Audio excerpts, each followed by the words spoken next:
Financial headlines in April have been grim. Within 1 week, CNN Money, The Motley Fool, and the Wall Street Journal all featured prominent articles warning of an earnings recession. But the financial media and Wall Street pundits are about as good as politicians with presenting facts.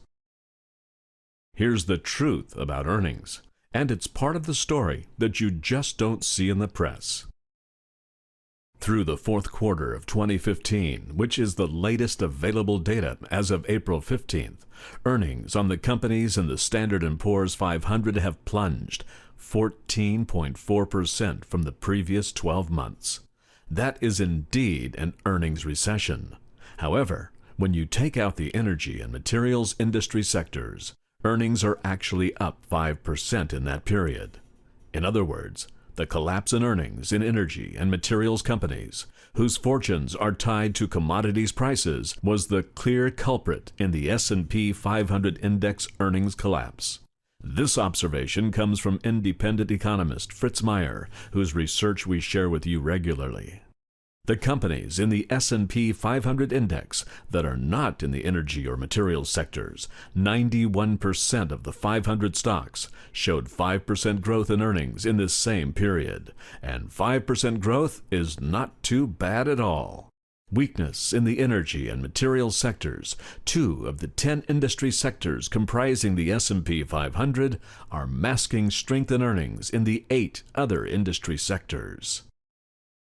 According to data from Standard & Poor's, earnings at the nation's largest publicly held companies are forecasted to grow 14% in 2016. Even if 14% is overly optimistic, half that rate of growth in earnings would be a robust recovery and would be good for blue-chip stocks. A 7% growth rate in earnings annually would be in line with the long-term earnings growth rate of companies in the S&P 500. The point is that despite all the talk of an earnings recession in the press lately, when you look beneath the surface, you find that 91% of the companies in the S&P 500 are growing at a healthy clip. We don't want to be overly optimistic. Since the end of 2014, the stock market has suffered 2 double-digit corrections.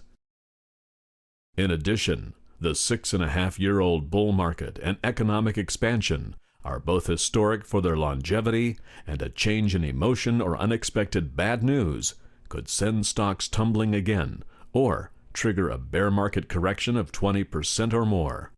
However, as of mid-April, economic data releases have been positive consistently month after month for a year. And although volatility seems likely to continue in the months ahead, it's also reasonable to expect worries about an earnings recession to end, which would propel stock prices higher. Finally, we remind you that past performance is not a good indication of what you should expect from stocks in the future, and no one knows the future of stock prices.